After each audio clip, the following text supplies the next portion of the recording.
KPK atau Komisi Pemberantasan Korupsi menangkap puluhan koruptor dan telah dijebloskan ke bui.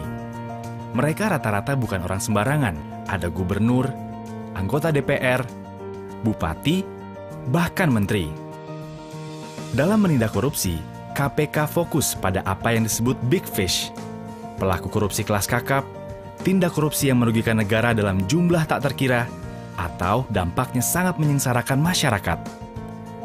Terhadap semua itu, KPK tak pandang bulu. Begitu terendus, semua akan ditindak tegas hingga tuntas. Kemanapun koruptor bersembunyi, akan terus dilacak dan dikejar. KPK tidak pernah main-main. Buktinya, hingga kini setiap tersangka yang ditangani KPK selalu diputus bersalah di pengadilan.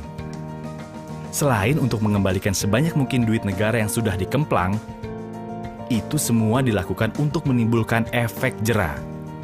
Biar semua orang berpikir 1000 kali jika mau korupsi. Memang tak boleh ada kata setengah hati dalam memberantas korupsi. Harus agresif, serius, dan tanpa kompromi. Alasannya, karena korupsi sudah sedemikian parah merusaknya. Dan kita semua adalah korban korupsi. Tengok saja kanan kirimu. Masih banyak anak putus sekolah akibat tingginya biaya pendidikan. Masih berderet pula orang sakit yang harus mengelus dada tak mampu berobat karena mahalnya biaya kesehatan. Anak-anak dengan perut membusung karena malnutrisi, itu akibat korupsi. Ya, korupsi diyakini punya andil besar memperdalam jurang kesengsaraan rakyat. Di sektor sumber daya alam, kong kali kong pengusaha hitam dan pejabat korup makin memiskinkan bangsa ini. Kekayaan alam tergerus habis, meninggalkan kerusakan yang akhirnya harus ditanggung masyarakat.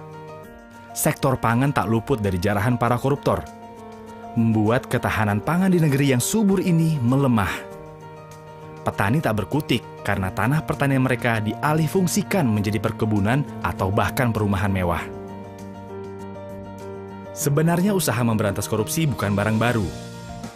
Tapi, sayangnya, badan-badan yang dibentuk silih berganti selalu gagal di tengah jalan. Waktu Orde Lama, pemerintah sudah pernah bikin lembaga anti korupsi juga loh. Nama lembaganya pun canggih, yaitu Panitia Retooling Aparatur Negara dan Komando Tertinggi Retooling Aparat Revolusi.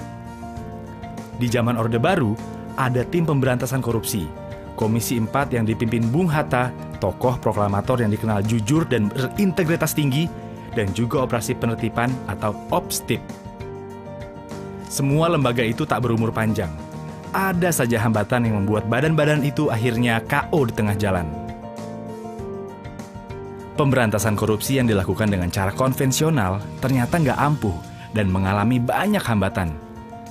Dari situ, dirasakan perlu metode penegakan hukum yang luar biasa lewat pembentukan lembaga khusus dengan kewenangan luas, independen, bebas dari kekuasaan manapun.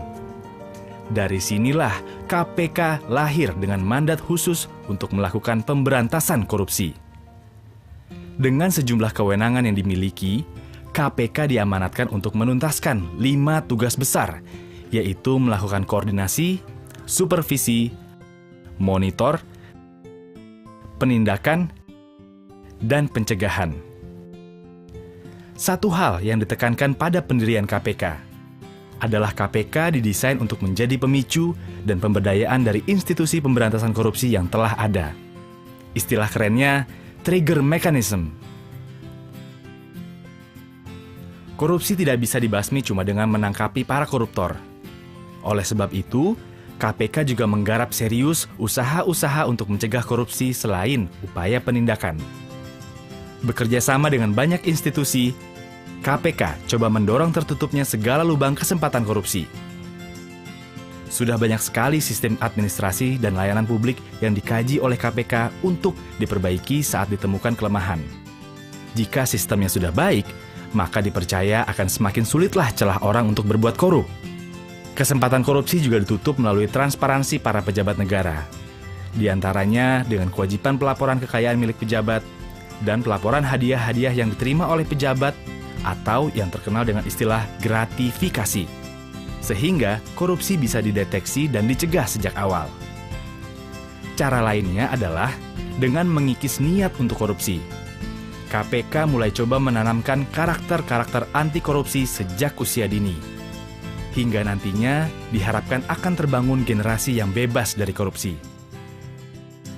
Upaya pencegahan korupsi adalah sebuah pekerjaan besar, karena harus dilakukan secara konsisten, terus-menerus, dan butuh waktu lama.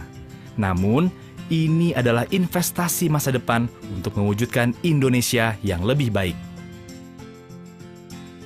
KPK nggak bisa sendirian membuat Indonesia jadi bersih. Perlu usaha bersama demi membentuk bangsa yang punya karakter kuat dan bersih. Sudah terlalu lama negeri kita terpuruk karena korupsi. Selama ini, rakyat Indonesia cuma bisa iri dengan kemajuan dan kesejahteraan negara lain. Kita tahu, Indonesia yang maju dan sejahtera cuma bisa diwujudkan kalau pemerintahan dan birokrasi bersih serta melayani. Tapi, masyarakat juga tak boleh membiarkan perilaku korup terjadi di sekitarnya. Dengan semangat anti korupsi dan kerja keras seluruh lapisan masyarakat bersama KPK, harapan itu masih ada. Ayo membangun Indonesia yang bersih dari korupsi, yang maju sejahtera bersama KPK.